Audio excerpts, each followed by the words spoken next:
It's the first evening that we are back here upstairs in Madhuban. Can you raise your hands? Who's just come back today? Welcome. Shantivan was beautiful, and of course the magic of the two dadis together in the mornings was the highlight, that it's home here, right? We used to say that Pandit Bhavan was the father's home and the mother's home, and Gyan Srovar was the teacher's university, and Shantivan was a place where it was the drishti of the Satguru, the unlimited. And now the feelings and memories of Shantivan are filled with the special joy of the mornings and the dadis dancing together. But still, it's great to be back here.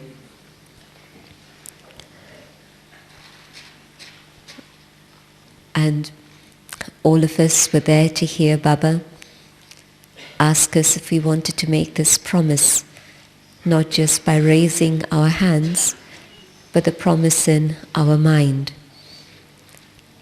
And the promise that Baba wanted from us was that we would definitely finish all the old sanskars. And I was thinking that it's not only Baba who's asking us to finish the old sanskars, it's what we want to do for ourselves also, right? And when both these things come together, what my heart desires and what it is that Baba wants of me, then both those energies coming together, and surely nothing is impossible then. If it was Baba asking me to do something which my heart didn't want, there would be a struggle.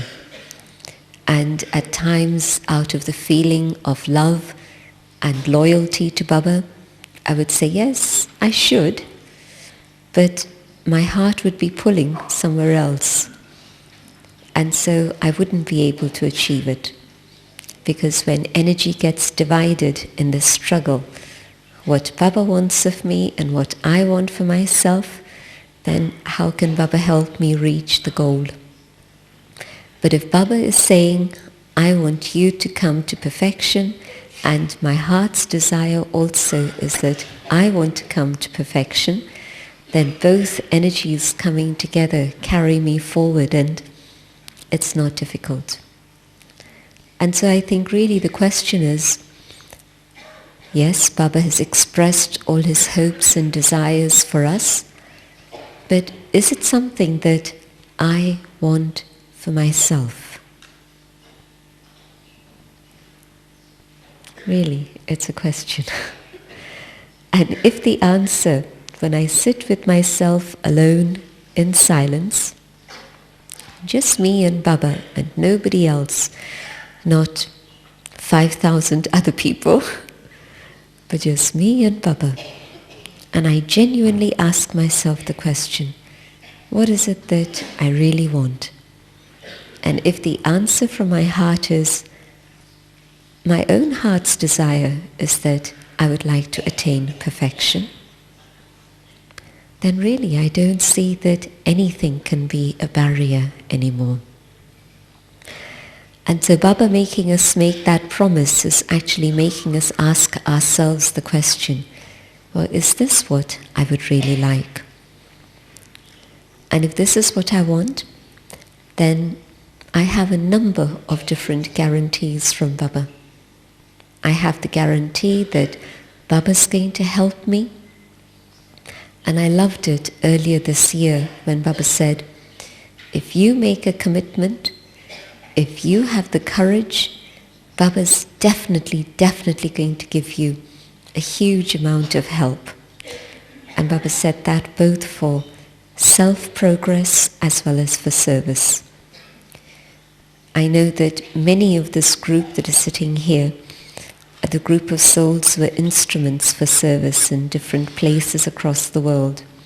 And I think a universal experience that we've all had at some point within our life in terms of Baba's work and service is that if there's been a vision that's been very clear in terms of what has to happen in Baba's work, we've just had to hold that thought, and we know that Baba's going to make it happen, and it's become a reality.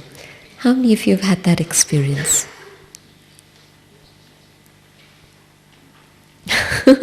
Some are a little bit shy, but it's true. I think we have all had that experience.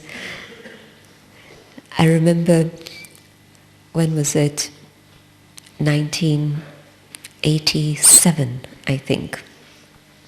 And we'd just completed this project, Million Minutes for Peace, and two people who were the organizers of another huge project at the same time, they were meeting with us, and their project was officially backed by UNESCO, and yet it wasn't such a great success as Million Minutes was, though I say it myself, but they were acknowledging. And they asked us, what sort of budget did you start with? And we laughed. And they said, well, we can understand it was pretty small. And we said it was 0. We started with a lot of love, a lot of enthusiasm, and a huge amount of energy. But in terms of budget, 0, literally. And I think the other project was called the First Earth Run, something like that. And the organizers of that were meeting us, and of course wherever they had gone with the First Earth Run, they were seeing Million Minutes, literally all over the world. And so they were curious about it, and then meeting us, this was their question. And then we explained to them how Baba's system works, and they were just open-eyed with wonder, because they'd started with a huge budget. And then they asked us about our future plans. And at that time, we were just dreaming. It was only a dream. We were dreaming about a new house for Baba. And, we'd been already several years in this community center, coming together in the mornings, cleaning it out, putting down the carpets, and then after class, rolling up the carpets, and so on and so on. And so we said that, well, what needs to happen is to find a home for all the people who want to come to meditate. And they said, well, in London, that's not so easy. And I said, well, I know it's going to happen. It has to happen because there's a need for it, and it's going to happen. And they said, well, what sort of fundraising are you going to do? And I laughed again. So we don't do fundraising. And they just couldn't understand any of this. But they were seeing the results of what had happened already. And so they said, well, we believe you, it's going to happen. And of course it happened. And for me it wasn't a question, it was going to happen. And so, that's just one example that I'm thinking of, but through our whole Brahman experience, it's been when there's a thought of service, and it's not for me, it's not ego, it's not selfishness, it's not desire, but it's Baba's work. Of course it's going to happen. But then surely the other side is also equally true, that when it's something for the self, and if I have that vision as clearly, with as much faith as I have the vision of service. There was a very interesting comment that came up in the NCO meeting, and I'll never forget it, because the comment went, in the Western world, or the world outside Bharat, the laziness we have is the tendency to do action. And it sounds paradoxical, doesn't it? But of course what they were meaning was something we all know. It's much easier to say, okay, this is the project, I'm going to get on with it, rather than saying, okay, now this is the work I need to do inside, now I'm going to get on with it. And so the laziness is actually that we're willing to give our energy and get into the habit of action and external things, and service is very much part of that. And we're reluctant to use that concentrated, focused energy and attention to turn inwards and do the things that need to happen inside. And so, just in the question of self-transformation, external service, and yes, I know it's Baba's work and it's going to happen, but surely the same thing is true for this. The transformation of the soul is not my job on my own. It's not possible. And if before Gyan you tried to quit smoking, or you tried to do this or tried to do that and found it not possible, you know that even little things are not possible. And here you come to Baba, and you and Baba together, the power of God's love, and amazing changes happen. And again, a difference in that when we first come to Baba, there's a lot of external change that happens. Your diet, your timetable, your lifestyle, your friend circle, all of these things change, but it's all out there. And then there comes a point where you have to go inside and say, okay, the same magic is possible inside. I just need to have that same faith that just as that happened, the same thing is possible inside also. And so, in a sense, it's not even a promise to Baba. It's an agreement with Baba, in that Baba is saying, I'm going to do this for you. I'm going to make you perfect. You know, the sculptor looks at this wood and he says, and I'm going to make you into an image that's worthy to be worshipped, an image that's so beautiful that people will come and offer flowers and incense and worship you. And it's a task of the sculptor. And the block just has to simply stay still. And admittedly, there's a little bit more interaction in our connection with Baba, but essentially it is the same. I have to learn to be still and let God do the work that He needs to do on me, instead of struggling and again saying, it's not possible, it can't happen. And so here's Baba telling me, I'm going to make you perfect. And I just say, Ji haan. Hanji, Ji haan, same thing. But let me just be able to say that. And so I just have to accept all the treasures that God is offering me. And then another factor in this whole process of transformation, first is this faith. Well, who is the one who's making me this offer?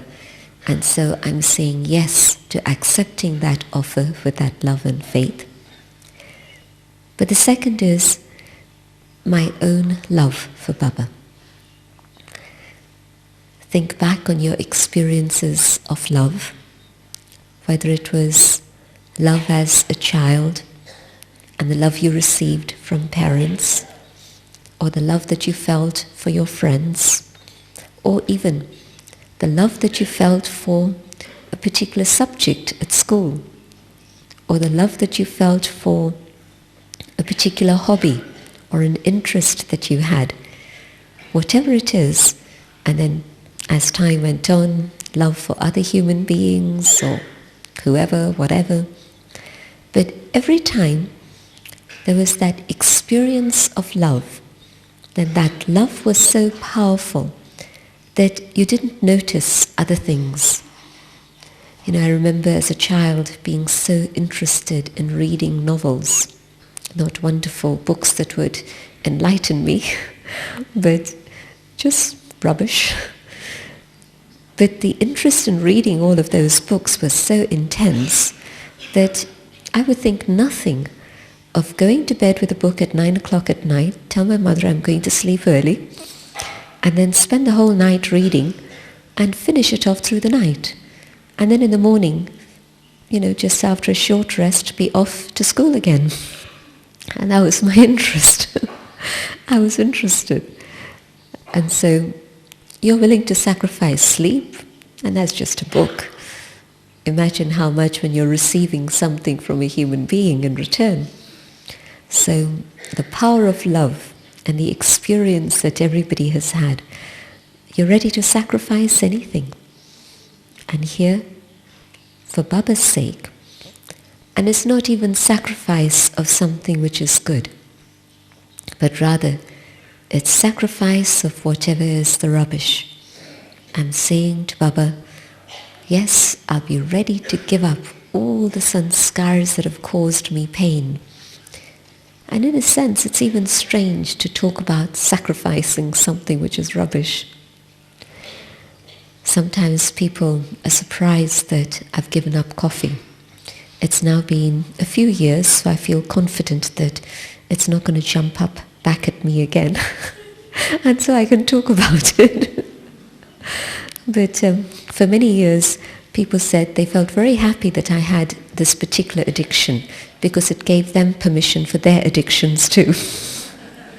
And my addiction was known across the world. Before I'd travel and go to a center, there'd be a jar of coffee waiting there for me. And it was good. I enjoyed my coffee. But when I gave up coffee, it wasn't because it was going to be bad for my health or bad for my kidneys or this, that and the other or that, anything like that. It was very simple. It just caused me headaches. I was getting so many headaches, and it lasted for about 2 weeks, these intense headaches. And I looked at my routine and whatever was happening, and the only thing that I could identify was that, I'd been seeing gradually an impact of coffee in different ways. And so I thought, okay, let me try this. And it happened instantly. I gave up the coffee, and the headaches went away. And so, no struggle. I didn't want the headaches, and so throwing away the coffee was easy because it was a liberation from pain. And I think a little bit is the same with our old sanskars. While we don't realize that they're actually causing us pain, we hang on to them and we're comfortable with them. And they live within our comfort zone. But then when there comes a point when it's too painful to carry on with those sanskars, and you begin to see that actually it's in my own interest, it's for my own benefit to give up that sanskar. And if I give up that sanskar, it's going to be bringing me freedom from pain and a great deal of joy and happiness. And then I'm going to be able to do it. And so it's not even a sacrifice, but Baba's love becomes the power that gives me the clarity to understand all of this. And then I say, yes, I'm ready. And it's as fast as this. So maybe the preparation to the point where I say I'm ready is going to take time. But we've had that time. We've had long enough. And now at this moment, maybe that's all it needs. And so when Baba says, transformation now, I really do believe it's possible.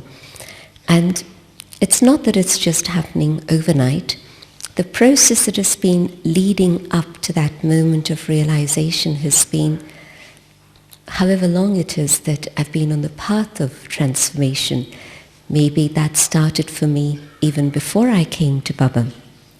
I know that for some of you it did.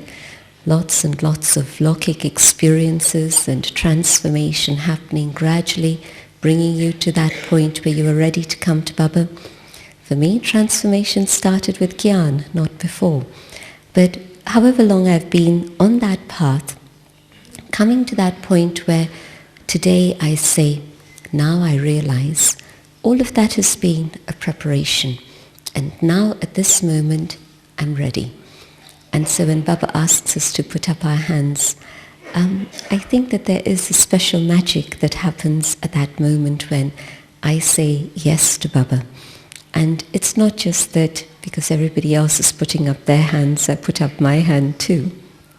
But Baba's asked me and I'm saying yes to that magic at that moment of recognizing who is asking me and what it is I want to do. out of my love for God, I say, yes, this is definitely what I'm ready to do. And the external changes that happened when I first came to Baba, that was, I think, for most of us quite easy. And now the inner changes that need to happen coming to Baba requires that same sparkle of recognition. And I'm thinking about how when you first come to Baba, there's a special excitement that you feel in finding Gyan. I think it must be true for all. It was for me. It was very special, that getting in touch with Gyan and staying in contact, that's different. But the sparkle that happens when I recognize Baba and understand Gyan, that excitement makes things shift and helps you change. But maybe that's also the excitement that we need to generate and create now through our own awareness. And for me, part of the whole process of being in Shantivan was this process of something new. I was aware that when drama pushes us into something, and it was nobody's conscious choice, it really was nobody's conscious choice that we be in Shantivan. Nobody. And yet, drama was moving with its own speed, in its own way, and bringing us to the conclusion that it was inevitable. There wasn't an alternative. And like Baba says, drama moves like a louse, slowly, slowly, slowly. We were coming to that decision that this is the only way to go. There wasn't a choice. And when things happen like that, it's saying to me that there's good reason for it to happen. There's deep significance. And one of the thoughts that came to my mind about what's the significance of all this was that we've come into our own comfort zones, whether it's Pandit Bhavan, whether it's Gyan Srovar. We come to Madhuban, we come here and we get into a routine which is very known to us. We're comfortable within it. We know the people, we know the system. And I don't know that there's that excitement of something new and the magic of, well, let's see what's going to happen. Those who come to Madhuban for the first time, I'm not talking about them. I'm talking about those who've been coming 5 years, 10 years and so on. And so for all of us, being in the same pot in Shantivan, all in a new situation, I think the process of that was helping us come to that excitement of something new, even on that external level, but helping us confront and challenge the comfort zones that we created within ourselves to see, okay, well, what now? What more do I have to do? And so I think that was very, very beneficial. And in that excitement of something new, I think that energy of, well, what more is it that I need to do inside myself? I think it was the second morning, or maybe it was even the first morning. It was the first morning that we were in Shantivan. And there was a beautiful scene when Dadi Kumarka had called Sudhaben onto the stage, and Brijmohan Bhai was also on the stage. Is Sudhaben here somewhere? Okay, so Sudhaben and Brijmohan Bhai came onto the stage and they were singing this song because the Murli had been all about changing thorns into flowers. And Baba's comments were that Baba has so much love for the thorns that Baba's able to change the thorns into flowers. And one of the sentences within that song, the lyrics went something like this, that I'll accept whatever it is you give me, whether you put me in a garden of flowers or you put me in a jungle of thorns, I'll accept it. And we were still getting accustomed to Shantivan. It's not a jungle of thorns, it's very comfortable. But the feelings, they were still a little bit raw. And at that moment, as the song was being sung, it came home to me very sweetly and very strongly that Madhuban is where the Dadis are and where Baba is, and so this is home. And Baba has said, wherever it is you are, I'm with you. I'm going to give you that love and protection and blessings. And so this is what we're experiencing here. And so for me to understand that whatever are the external circumstances, and it just happened to be that we shifted from there to there, but whatever are the physical circumstances, Baba's love is with me and protecting me. And just a question for myself, to ask myself, and that is, am I truly able to have that feeling that wherever it is I am, Baba's love is surrounding me and Baba's love is protecting me. And if I have that experience, then no trouble, no problem, no conflict, no difficulty. Literally. And it tallies very much with my early days in Gyan, when living in some of the centers in India. Very, very basic and simple. I would even say primitive. One place in particular I'm thinking of, and I won't tell you names now, but the kitchen was adjoining the section that had been built up on the terrace of this house. And so it was 2 tin sheets that made up the door, and another tin sheet, the walls, and another tin sheet that made up the roof. And that was a place for cooking, that was the kitchen. And then at the far end of the terrace, there were more tin sheets that had been put up, and that was the bathroom facility. And so, but the love that I was experiencing at that point in the early days, I'd been in Gyan April through to December, 8 months. It was December time this was happening, and in that region of India, bitterly cold. And so never mind no heating, but not even proper walls to protect you from the winds and whatever. So severely, bitterly cold. But it didn't feel that anything was a problem, nothing. And so I know that when you're experiencing God's love, then nothing matters, really nothing matters. And to have that same lightness and that same ease today, whatever circumstances come my way, but to maintain that stage in which I'm just lost in Baba's love, like today's slogan, just experiencing Baba's love and nothing else. And the melting of the sanskaras is happening so easily and naturally at that moment. It seems that it's not just a question of having that goal of perfection, but it's also keeping alive this fire of love and this very pure flame in which I'm seeing nothing but Baba and the vision that Baba has given me. I move my eyes lower and I see human beings and I see sanskars, and then it's my own recent sanskars that come up.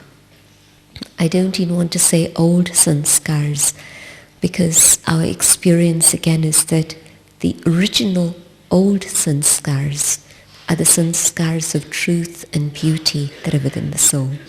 And so those are the old sanskars, not these other sanskars.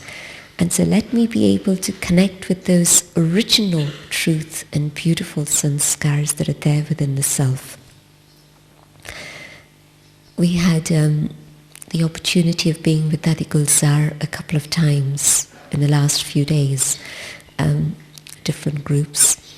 And with one of the groups she was saying, all you have to do is recognize which sanskar it is that keeps coming up again and again, which is what Baba had said within that Murli, but she underlined it again yesterday. And it seems that usually there is this one sanskar which really becomes a stumbling block, and it's come and you think you've dealt with it and you move on, but you haven't burnt it. You've just managed it for a little while. And so again, the conditions that are maybe not so easy, and it's that sanskar that manifests. And so when Baba was saying, look at your sanskars and see what is it that keeps coming up. Very important exercise in this whole commitment for change. To know myself so well, and usually it happens when things are going well. When things are down, you don't even know that it's the sanskar that's hit you once more. But when things are actually going well, at that time, take the time to look at the self deeply and look at your own track record.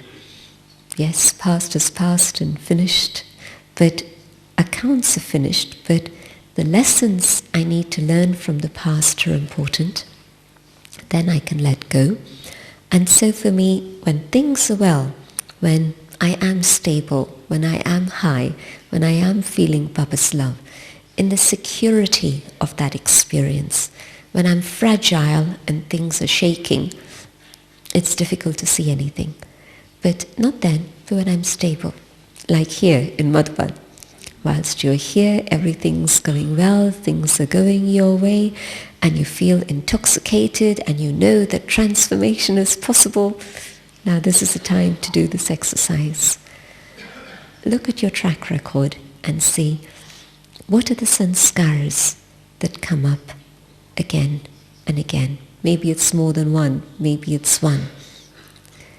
But if you can identify that, total honesty, because nobody else is in the picture, it's me and Baba, that's it. Then, now, what Daddy was telling us yesterday, you'll be able to talk to Baba and you'll be able to take from Baba the antidote, the medicine for that particular sanskar. There's a particular power that Baba has that you can take from Baba that can help you deal with that specific sanskar. One example she gave was anger. And maybe anger comes out gross. Maybe anger comes out as just force. And the other side of force, control, where I want people to do things like this. And if there's another idea and they're suggesting do it like this, I reject it. Not because it's not valid, but because it has to be the way I see it. And so I'm forcing a point of view. I'm insisting. And I think this is the only way. This is the control. This is the right way. And of course it's going to be painful for me, because with that sort of situation of force, nobody's going to be very happy with me. They might agree to something because they don't want to upset me at that moment. But it's not the cooperation of their heart. It's not their willingness to help and support and whatever. And so it's external. It's not an inner sense of coming together. And so today they'll agree, but they'll hold it in their hearts against me. And they won't be comfortable in their relationship with me. And I'll feel that vibration reaching me, of course. There won't be that comfort or that happiness and ease. And so it's going to bring me back a backlash in different ways. Or they'll avoid me. Next time they don't even want to work with me. They'll say, you find your own helpers, I'll go do something else. So one sanskar, the anger and the manifestation of this in different ways, or irritation. And that he was saying that, well, the antidote to that is tolerance. And when I'm talking to Baba, let me take from Baba specifically this power to be able to tolerate. And tolerance means having a heart that's big, having a heart that's able to accommodate, having a heart that's generous enough that says, it's okay, it doesn't matter, let it be like this. again, one of the beautiful things that Baba said to the Dadis this time was how you're carefree emperors. It was, just that last bit when the Dadis went on the stage. It's always a very beautiful time. And it wasn't very clear, so I don't know how many heard it, but Baba was telling them, you're carefree emperors. And do you know why you're carefree emperors? Baba's answer was, because you have a big heart. And I'd never connected these two things together, being a carefree emperor and having a big heart. But as usual, when Baba tells you something, then you say, oh, it makes a lot of sense. And it made total sense, because having a big heart and giving, able to give, generous in giving, and what you have to worry about, what you're going to have to care about, everything's going to happen automatically. It's going to come, it's going to flow, it's going to move on, and things are going to happen easy, easy, easy. But having a big heart, now that means not just in the sense of physical giving of time and money and gifts and whatever that we see in Madhuban, in abundance. Really, everything is in abundance and so generous on all levels. But in particular, having a big heart, giving others space. Having a big heart means tolerance in that sense, that it's okay if you prefer to do things like this rather than like this, no problem, that's fine. My heart is big enough to accommodate it, and it doesn't have to be my way or in this particular way. And phew, it's a big relief. You don't have to control, you don't have to hang on, you don't have to put pressure on yourself, you don't have to put pressure on anyone else. It's a relief. You can be carefree. It's all going to be fine. And even as I speak, I'm picking up about people's thoughts about, well, what about discipline? If you just let everybody do their own thing, it's going to go crazy. And the one thing that I've learned this time, and you've been hearing about Mama's book, and some of you have seen the Hindi version that was published a little while ago, but it's now been translated and it's going to be published in English. It's probably on the way. But in Mama's book, everybody's sharing their different experiences of Mama. And the one thing that has been underlined for me, in terms of discipline and law, it's not what you tell others. You can never tell others, this is the law you have to follow, this is the discipline you have to observe. They're going to throw it back at you and say, what about you? But what you can do is follow the law, follow a path of discipline, follow the code of conduct yourself. And if you are following the correct path, the code of conduct yourself, then others who want, if they don't want, what are you going to do about it anyway? Nobody can make somebody walk in a straight line. But if you're moving in the right direction, in the right line, then others who want to will see it and say, well, this is the way to go. And these are the results it brings. And so I don't need to have anger or control or get irritated if somebody isn't doing the right thing. Just simply tolerance and let me deal with my own sanskar. And so that's one particular sanskar which I think to a great extent most of us have, whether it's 1% now or 5% or 70% still, different percentages, but I don't, I was just remembering again that Dadi Gulzar, when she was in London in June, in practically every gathering she had with different groups, she would ask them this question, is there anyone who hasn't experienced anger? And Lokik people and Brahmins, new Brahmins, old Brahmins. I should ask them all this question. And everybody has experienced anger. In fact, I think we've all experienced all the negative things, because having been through the Copper Age and the Iron Age, how can you come out of all of that without having experienced all the joys and wonders of everything that the Copper Age and the Iron Age offer? So you've all experienced everything, but maybe in this birth specifically, but I think even in this birth, we've all experienced everything. But the same for all the other sanskars that are there. And so to let me see myself, identify, and then take the help that Baba is offering me. Baba's offering me at this time in the confluence age all his powers.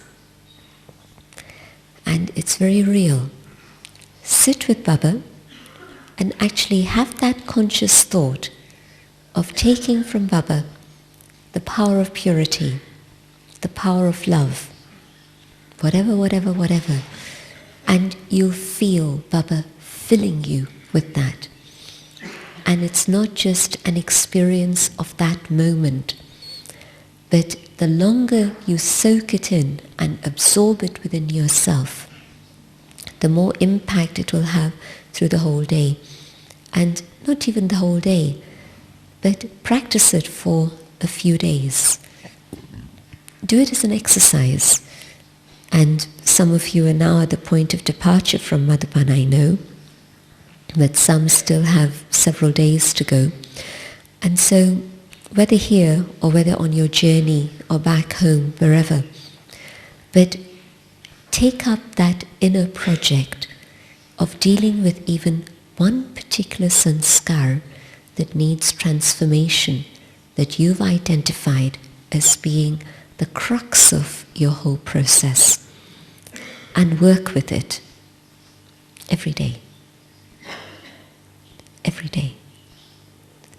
for a few days, and see the transformation it's bringing. And if it's taking more than a few days, it's taking a few weeks, that's okay. Keep working with it. And it'll become natural. It'll become easy. And it'll become your original sanskar.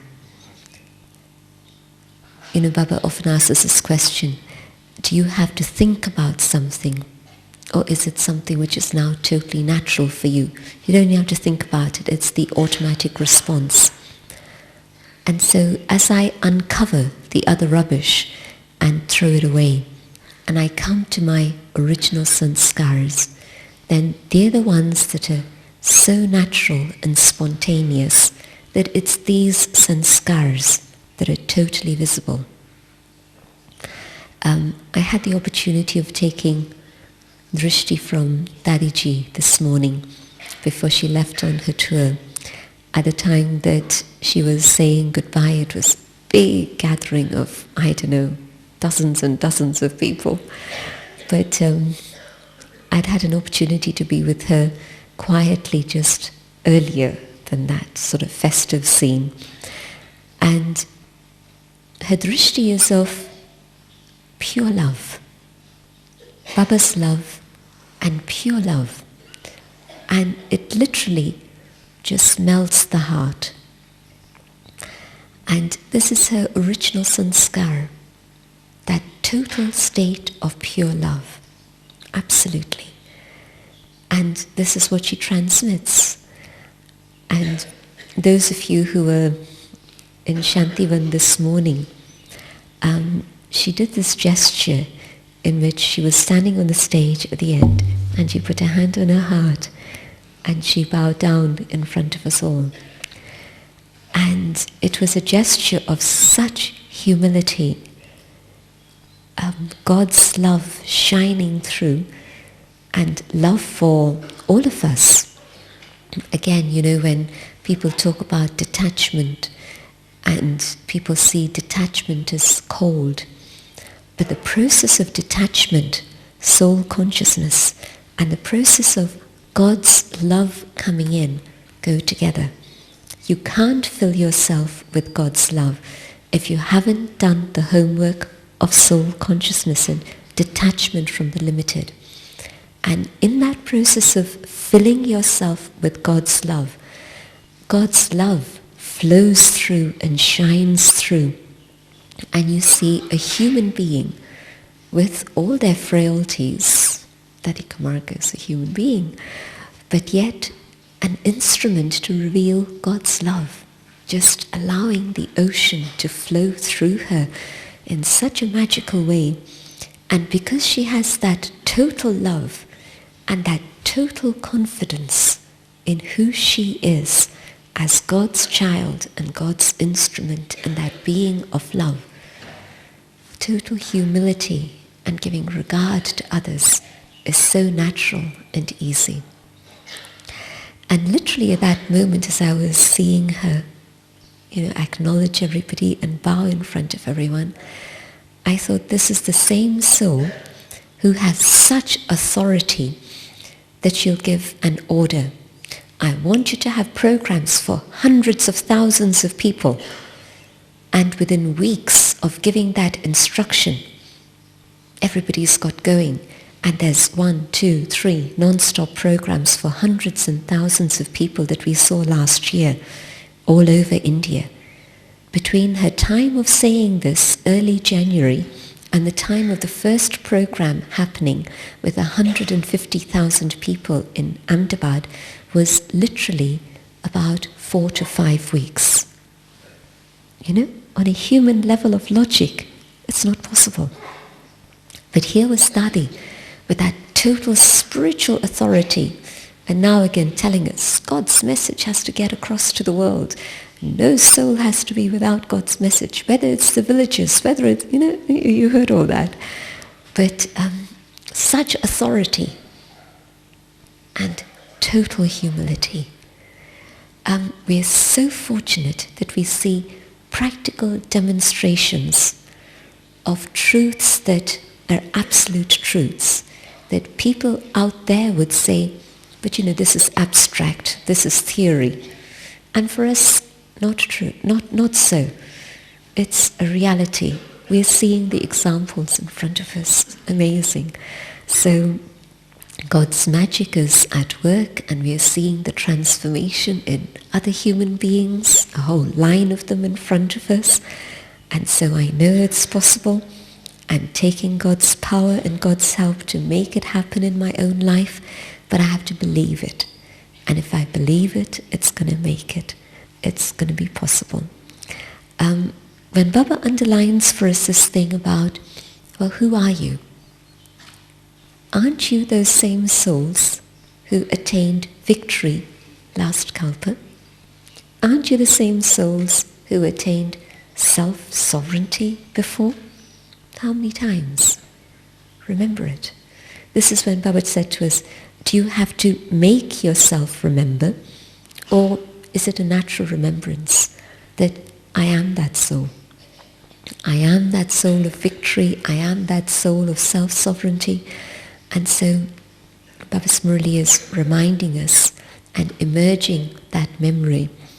And so today, to fulfill my promise to Baba, I just have to keep alive that experience of being in front of Baba and seeing the instruments who have been practical manifestations of God's words and God's truth.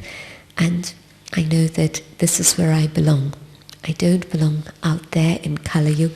I belong here with these souls who have actually shown me the power of truth through their own lives. But I know that I too can manifest that same power of truth in my own life. I haven't shared with you logical steps of transformation. Those were the sort of classes we used to have 5 years ago. But this time it was just for me those memories of Baba and Shantivan and the Dadis, and I know that that's what keeps everything alive and awake for me.